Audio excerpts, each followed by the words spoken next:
bahwa lapas terbakar dan dirinya bersama dua anaknya langsung menuju ke lapas untuk bisa mengetahui dari suaminya dan syukur bahwa suaminya berada di blok B dan di yang ya.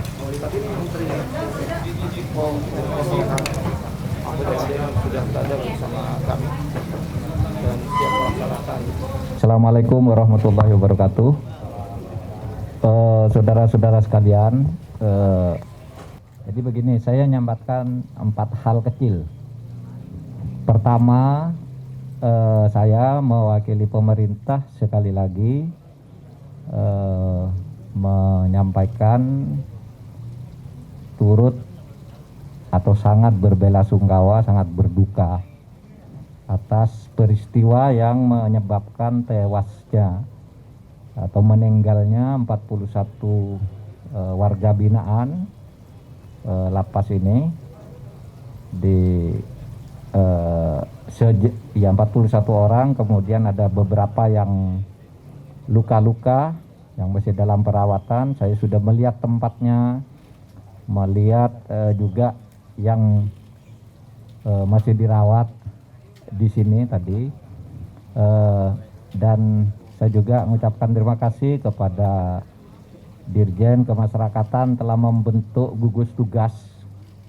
Ada yang tadi menangani soal keluarga, ya.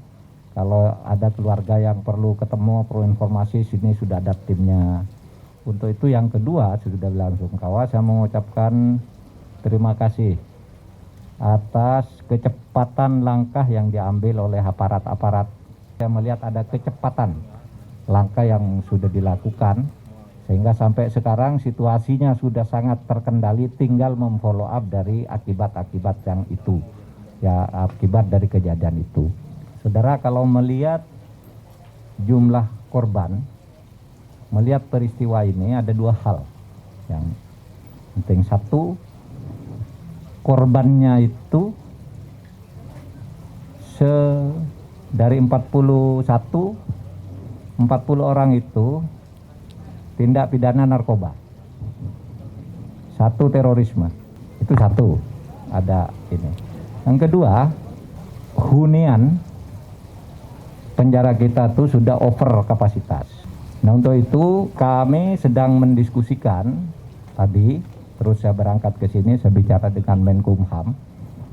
Sebenarnya saya sudah lama bicara situasi lembaga pemasyarakatan ini dengan Menkumham, udah beberapa kali presentasi di tempat saya. Saya juga dengan Pak Reinhardt ini sudah berkunjung ke daerah-daerah tertentu untuk melihat betapa lembaga pemasyarakatan itu sudah tidak kondusif. Lebih dari 200.000 narapidana atau warga binaan itu, separuhnya itu 50%-nya itu narkoba, kasus narkoba. Bayangkan satu kejahatan mendominasi 50%, sisanya kejahatan-kejahatan lain yang jumlahnya sedikit-sedikit.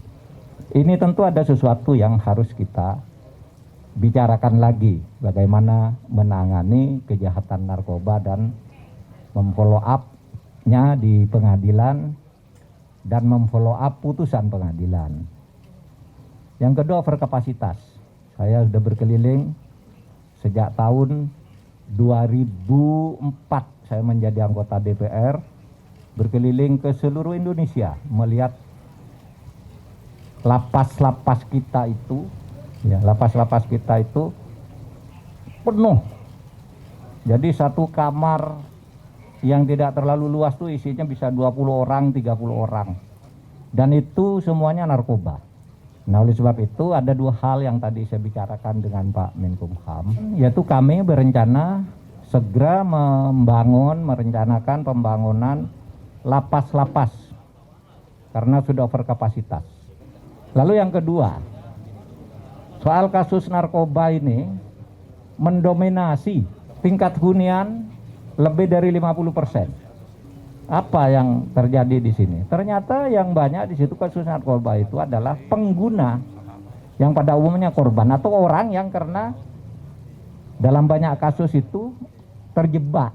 Sehingga tadi saya berdiskusi dengan Pak Menkumham, bagaimana kita sih bicara yang orang yang oke lah, yang bandar-bandar itu jangan kita ini, tetaplah hukum sesuai vonis yang inkrah. Tapi yang korban-korban dan pengguna yang menjadi korban ini kita pikirkan apakah itu harus masuk lapas semua, apa tidak lebih bagus dengan selektif direhabilitasi.